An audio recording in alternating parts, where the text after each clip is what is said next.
उसी षड्यंत्र का हिस्सा है जिस षड्यंत्र के तहत पिछले 6 विधानसभा क्षेत्रों में उपचुनाव हिमाचल प्रदेश के अंदर ये 3 विधानसभा क्षेत्र जहां उपचुनाव होने जा रहे हैं, यहां से आप सब जानते हैं कि लोगों ने कांग्रेस और भारतीय जनता पार्टी दोनों को पराजित करते हुए निर्दलीय के तौर पर 3 लोगों को इसमें विधायक बनाकर विधानसभा में भेजा, जिनमें से एक हमारे हमीरपुर के आशीष शर्मा, देरा से होशियार सिंह और नालागढ़ से केएल ठाकुर। अब स्थिति बड़ी विचित्र और अजीब है कि इन विधानसभा क्षेत्र के लोगों ने दोनों पार्टियों को दरकिनार करते हुए निर्दलीय के तौर पर इन लोगों में अपना विश्वास व्यक्त किया, विधानसभा में भेजा।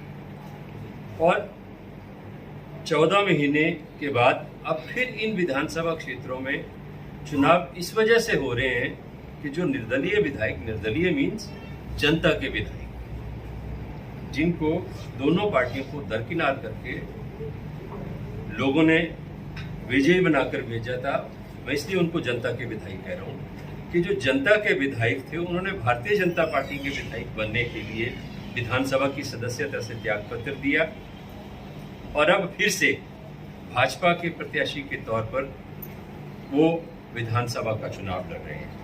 प्रश्न ये पैदा होता है कि विधानसभा के सदस्य के तौर पर, निर्दलीय विधायक के तौर पर क्या परिस्थितियां थी जिन परिस्थितियों के चलते इन विधायकों ने अपनी विधानसभा की सदस्यता से इस्तीफा दिया। ये भारतीय जनता पार्टी के एसोसिएट विधायक भी हो सकते थे, लेकिन क्योंकि कहीं ना कहीं कोई ना कोई सौदा हुआ, कोई ना कोई षड्यंत्र हुआ जिसका ये हिस्सा बने, और उस षड्यंत्र और सौदे के तहत निर्दलीय विधायकों ने अपने विधानसभा क्षेत्र की जो जनता थी, जिन्होंने इनको चुन के भेजा था, उनके साथ धोखा किया, विश्वासघात किया और एक चुनी हुई सरकार जिसको 5 साल के लिए प्रदेश के लोगों ने जनादेश दिया था, उसको गिराने का षड्यंत्र रचा। और पिछले जो चुनाव हुए, उपचुनाव हुए, उनमें एक चीज हिमाचल के लोगों ने स्पष्ट कर दी कि हिमाचल प्रदेश में खरीदो-फरोख्त, धनबल, दल बदल और षड्यंत्र की राजनीति की कोई जगह नहीं है, कोई स्थान नहीं है।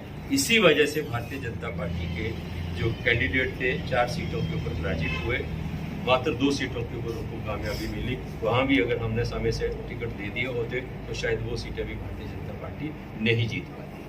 कामोवेश, अब मैं बयान पढ़ रहा था आज जयराम ठाकुर जी का, कह रहे थे कि 4 लोकसभा की सीटें हारने के बाद सीएम उखला गए। जयराम ठाकुर हिमाचल प्रदेश की राजनीति का पिटा हुआ चेहरा है, और ये जो 9 लोग हैं, 3 निर्दलीय और 6 दूसरे जो कांग्रेस पार्टी से भाजपा में गए थे, ये 9 ग्रह हैं और इनको उल्का लगी है। वो जो ज्योतिष की एक भाषा में एक जब कुंडली देखते हैं तो उसमें एक उल्का भी आती है, तो इनको उल्का लगी हुई है, इसलिए उल्कापात कर रहे हैं। ये एक राहु बन के जो है वो भारतीय जनता पार्टी की कुंडली में बैठे हैं। ये 9 के 9 जो यहाँ से जिन्होंने बगावत की थी, जो षड्यंत्र में जो जिन्होंने अपना ज़मीर बेचा, जिन्होंने अपना ईमान बेचा, ये राहु बन के भारतीय जनता पार्टी के और जयराम की कुंडली में बैठे हैं। जयराम ठाकुर लगातार हिमाचल प्रदेश की राजनीति में अप्रासंगिक होते जा रहे हैं। आप उदाहरण के तौर पर मैं आपको एग्जाम्पल देना चाहता हूँ कि हिमाचल प्रदेश में 3 विधानसभा चुनाव क्षेत्रों में जयराम सरकार के शासनकाल में उपचुनाव हुए और एक लोकसभा का उपचुनाव हुआ।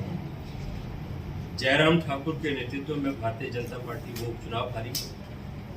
उसके पश्चात प्रदेश विधानसभा के सामान्य चुनाव हुए।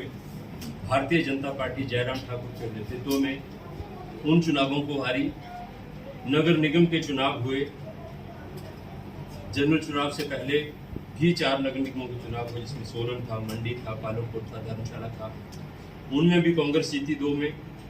शिमला नगर निगम के चुनाव कांग्रेस पार्टी ने जीते, भारतीय जनता पार्टी की पराजय हुई। और उसके बाद सरकार को गिराने का जो षड्यंत्र जयराम ठाकुर, जेपी नड्डा और भारतीय जनता पार्टी ने किया, उसमें भी फेल हुए, असफल हुए।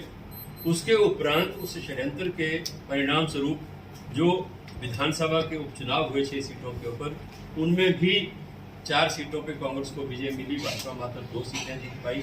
सरकार को टॉपल करने का प्रयास फिर असफल हुआ। फिर ठाकुर जयराम का नेतृत्व जो है वो असफल साबित हुआ। इसी के साथ आप देखेंगे